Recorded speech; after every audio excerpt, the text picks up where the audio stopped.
ভারতে গিয়ে নিখোঁজ হওয়া বাংলাদেশের ঝিনাইদহ ৪ আসনের সংসদ সদস্য আনোয়ারুল আজিম আনারের মরদেহ উদ্ধার করা হয়েছে। ভারতীয় গণমাধ্যমের বরাতে জানা যায়, কলকাতার নিউ টাউন থেকে তার মরদেহ উদ্ধার করা হয়। স্থানীয় প্রশাসন সূত্রে বলা হয়, কলকাতার নিউ টাউনের একটি ফ্ল্যাটে খুন হন তিনি। গত ১২ই মে সংসদ সদস্য আনোয়ারুল আজিম আনার চিকিৎসার জন্য ভারতে যান, কিন্তু এরপর ১৬ই মে ব্যক্তিগত সহকারী আব্দুল রউফের সঙ্গে তার শেষ কথা হয়।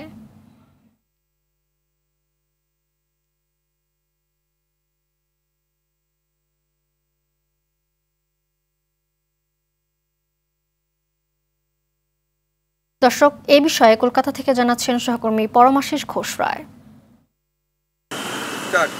এই মুহূর্তে সবচেয়ে বড় খবর যেটা ওয়েস্ট বেঙ্গলে বা পশ্চিমবঙ্গে, সেটা হচ্ছে যে আজকে ২২শে মে, গত ১২ই মে বাংলাদেশ থেকে কলকাতায় চিকিৎসার জন্য এসেছিলেন বাংলাদেশের সংসদ সদস্য আনোয়ারুল আজিম, যিনি খুলনার ঝিনাইদহের, আমরা যতদূর জানি তিনি হচ্ছেন ৪ বারের সাংসদ। গত ১২ই মে তিনি কলকাতায় এসেছিলেন। গেদে দর্শনা দিয়ে তিনি রেলপথে এসে কলকাতার উত্তর শহরতলির ব্যারাকপুরের মহকুমার অন্তর্গত বড়নগরের মণ্ডলপাড়ায় তার দীর্ঘদিনের বন্ধু বলরাম বিশ্বাসের বাড়িতে তিনি উঠেছিলেন। সেদিন তিনি ওই রাত্রে ওইখানে থাকার পর ১৩ তারিখ সকালবেলা তিনি নিজেই ট্যাক্সি ডেকে চলে যান তিনি চিকিৎসা করাতে বিধান পার্কের উদ্দেশ্যে। তারপর থেকে সেই ১৩ তারিখ, ১৪ তারিখ এবং ১৫ তারিখের পর কিন্তু তার সঙ্গে আর যোগাযোগ করা যায়নি। কিন্তু তিনি তার বন্ধুকে জানিয়েছিলেন, আমি দিল্লির উদ্দেশ্যে রওনা হয়ে যাচ্ছি এবং আমার সঙ্গে কোনো যোগাযোগ করার দরকার নেই। তিনি ১৫ তারিখে জানিয়েছিলেন যে আমি দিল্লিতে পৌঁছে গেছি। তারপর থেকে তার ফোনের সুইচ অফ ছিল, কোনোভাবে যোগাযোগ করা যাচ্ছিল না। এমপি সাহেবের কন্যা কলকাতায় তার বন্ধুকে ফোন করে জানতে চায়, বাবার কোনো খবর পাচ্ছি না। ফোন করে তারা জানানোর পরে কোনো খোঁজ না পাওয়ার পর গত ১৫ই মে কিন্তু বরানগর থানা জেনারেল ডায়েরি করেন তার বন্ধু বলরাম বিশ্বাস। তারপর থেকে কিন্তু Kolkata police, Barrackpore police commissionerate, Barrackpore কমিশনারেটের কমিশনার রয়েছেন অলোক রাজুরিয়া, তারা কিন্তু সংবাদ মাধ্যমের কাছে বলেছিলেন যে আমরা তদন্তের স্বার্থে, সেরকমভাবে কিছু তারা না বললেও তদন্তের যে অগ্রগতি হচ্ছে তারা কিন্তু সেটা জারি রেখেছিলেন। সেই জায়গা থেকে কিন্তু আজ সকালেই জানা গেছে কলকাতার নিউ টাউনের একটি অভিজাত আবাসনে তার মৃতদেহ পাওয়া গেছে। তিনি খুন হয়েছেন বলে পুলিশ প্রশাসন সূত্রে যেটা এই মুহূর্তের খবর।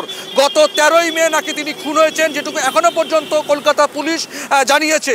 সংবাদ মাধ্যমের কাছে কিন্তু তদন্তের স্বার্থে কেন খুন হয়েছে, কোন গতি প্রকৃতি ছিল, খুনের কারণ কি, সে ব্যাপারে কিন্তু পুলিশ প্রশাসনের থেকে এখনো কিছু জানা যায়নি।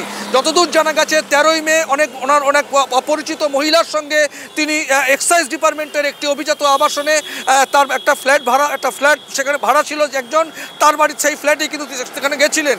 এই মুহূর্তে সেখানে রয়েছেন সেন্ট্রাল আইবি, কলকাতা পুলিশের গোয়েন্দা, রাজ্য পুলিশের গোয়েন্দা, Barrackpore police commissionerate, Bidhannagar police commissionerate.